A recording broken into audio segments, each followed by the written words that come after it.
everyone. I'm Rene Parker, Director for RLabs Global. And today, I'm truly excited to be sitting down with someone that needs no introduction. The CEO and the powerhouse behind RLabs South Africa, Nicola. Taphel. Hello Rene, and hello to everyone watching. What a joy it is for us to have this conversation a whole 2 years later, just to see how RLabs and this beautiful story has unfolded since. Yeah. Christine, it does feel like just yesterday we were having a conversation and we introduced you as the new CEO. We shared about our journey on both sides, and now we are at a different place.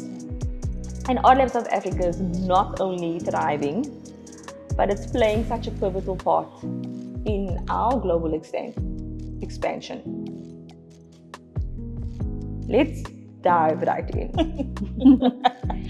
Can you share just 2 lessons from the past 2 years that could support RLabs Global's expansion?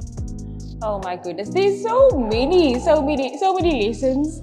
I think one of it is that leadership is really, it goes beyond strategy. It goes beyond the execution. It's still very much about the people, and the purpose, and especially this, to stay rooted, to stay anchored in this mission that we are on. And then, just to think that, RLabs South Africa, we haven't just grown as, we're all about, we're talking about scaling today. And I feel like we haven't just grown in scaling, but in depth and in impact. And if I think about, the organization, I think about the people.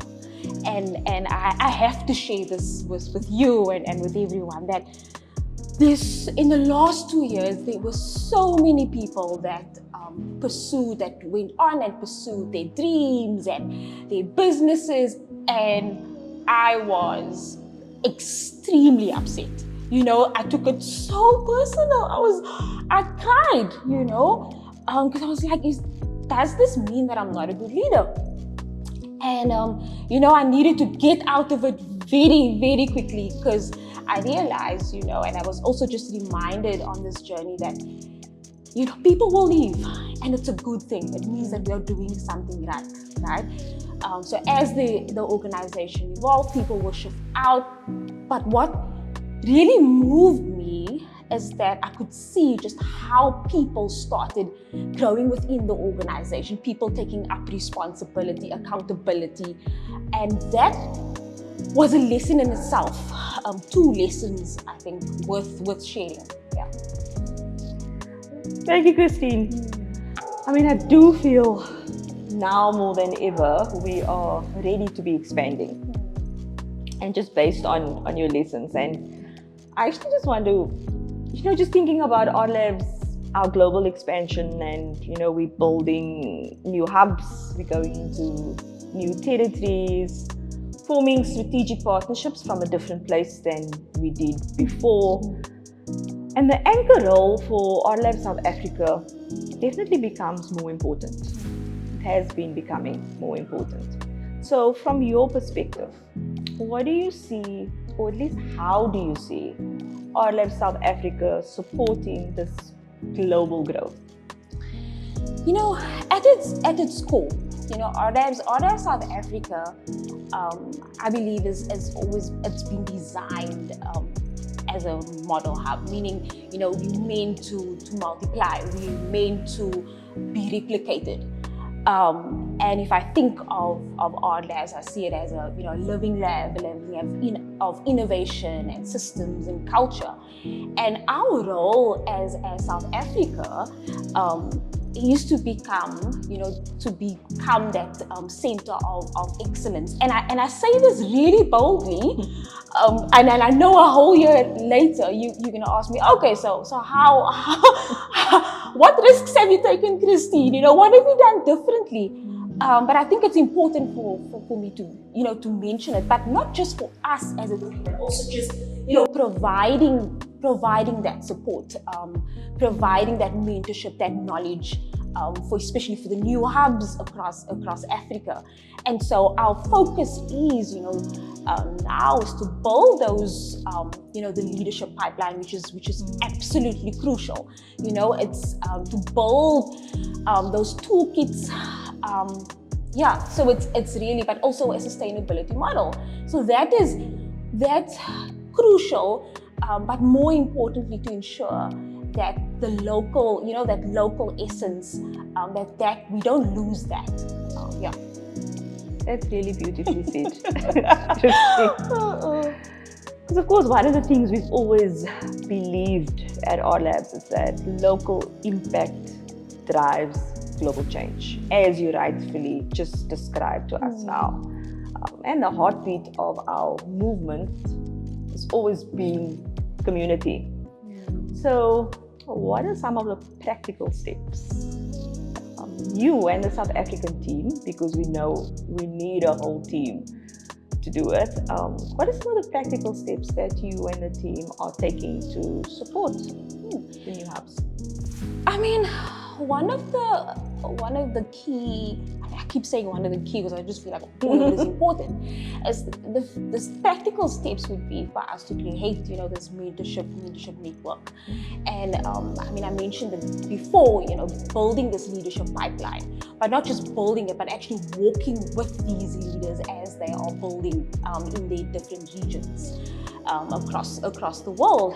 And then just, I think, which is core to our cultures, this whole thing about knowledge exchange. And so we've created this learning hub, where we would share, our processes and our methodologies, but more importantly, our failures. I think that is so important, and we don't talk enough about it. And then I think lastly, just this innovation pilot, and I must say, this is the one thing that keeps me alive. Coming from being the chief of innovation, that's still remember those days. I still remember those days, because when I think about this, it keeps me alive. It's that South Africa, we are meant to be testing, new ideas, fresh ideas. And so if it works, great. We move on, let's take it to another context. If it doesn't work, also great, it's another lesson learned.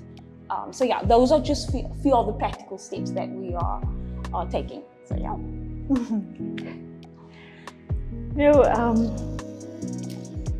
A global mindset I've learned is rooted in shared knowledge rather than competition.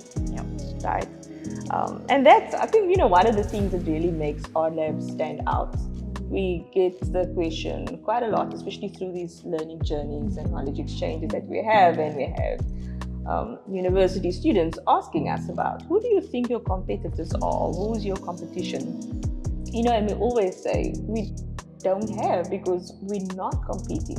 The problem is so big in the world that there isn't room to be in competition with anyone. We need more people to be doing stuff. We need more people to be changing people's situations and environments, and really building on that. So, of course, we have a big audacious goal as RLabs. So reminded of it often. And it's definitely one of the reasons why we moved, having RLabs South Africa as an entity on its own, and having RLabs global team focusing on the global expansion, because we realize more and more that in the local context, we need all of those bases to be strong, and to be able to expand further within the region and within the network. And so the RLabs global team, we're focusing on building more networks, or at least building out networks in a sustainable way, because that is going to help us reach this big, audacious goal of reaching 2 billion people by 2030 through making hope contagious. And so from where you sit now, how does RLabs South Africa keep this vision alive? I know you touched on some points of that, but maybe if you just needed to sum it up for us. I mean, if I think about it, 2 billion 2030 has never ever just been a number for us as a movement. It's really a declaration of intent. I think that one, if we're saying that we declaring that hope is scalable, and I think that's what really gets me excited. And it's also an antithesis, like that. And so just for South Africa, creating deep and local, meaningful, content and to build that will actually build credibility. That's really, really important. And then also the type of partnerships that we are forming. I think that needs to change all in itself. Because we have to look at what the partnership and how it's actually going to amplify and give us and reach a bigger reach. But I love that the people that we are training and that we're equipping, they are ultimately, we have to remember that they are the hope carriers. It's not the strategy, it's the people. And just to keep that at its core. And so every program, every entrepreneur, every story that we share, has a contribution. It's a ripple effect to the 2 billion. I love the phrase hope carriers. Yes. It gives me so much confidence, that knowing under your leadership that RLabs South Africa remains a beacon. And with the work that you're doing, not only to meet the 2030 goal, which we are stating that we will surpass or declaring, as you rightly said. So before we close, Christine, what message do you have for the global community? Firstly, to our RLabs family across the world, I think it's only right to say, welcome, and know that you form part of a movement that is, people over process. It's hope over fear. It's impact over ego. And you need to know that. And I think, just know that you're not alone. And we are here. As a family. Our family support family, and that's exactly how it is. And I think I'd like to say that we are also your biggest cheerleaders, because we know that you are going to be doing incredible work, and we're going to sit on a stage or in our community, and we're going to talk about your work. And so just know that we are ready to be dreaming, and so let's dream together. Let's build together. But I think the key word there is together, because we cannot do it on our own. So I'm really I'm excited, and I feel really emotional about it. I mean, I have to say, just to you, and just thinking about so much as of course happened for you, and I'm thinking about our conversation that we had last year, and how so much has evolved, and we're sitting today, and I'm sure we'll have an opportunity just to hear even more glimpses of that too. So yeah. It's only in our reflective state that we remember what we said, right? Because you say things, in the moment, and you make declarations, and it's only when we reflect, when we use the term hindsight, that we realize, oh wow, it actually came to pass, and it shows us how our words carry power. I think one of the things that we just in conversations off camera we've had. It's just, yeah, the conversations we've had 2 years ago, and the dreams, and you know, the thinking and the plans and all of that. Many of it has come to pass, you know, and surpassed our wildest dreams. And so, you know, today I would like to say to every RLabs champion, partner, supporter, thank you for continuing to believe in this mission. And I agree with Christine. You know, it's something that we have to do together. It's not even we want to do it, we would like to. We have to do it together. And as we're focusing on our expansion across the continent, you know, we're focusing on the continent first, from Cape Town to Cairo. I love it. You know, we are just getting started, and it's really been so encouraging just to speak to different people. You know, get messages from people all over the world supporting us and encouraging us. Yeah. Thank you. Let's continue in making hope contagious. Because together we know we can go further. And let's make 2 billion by 2030 a reality. It's gonna happen. It's definitely. Let's do this again.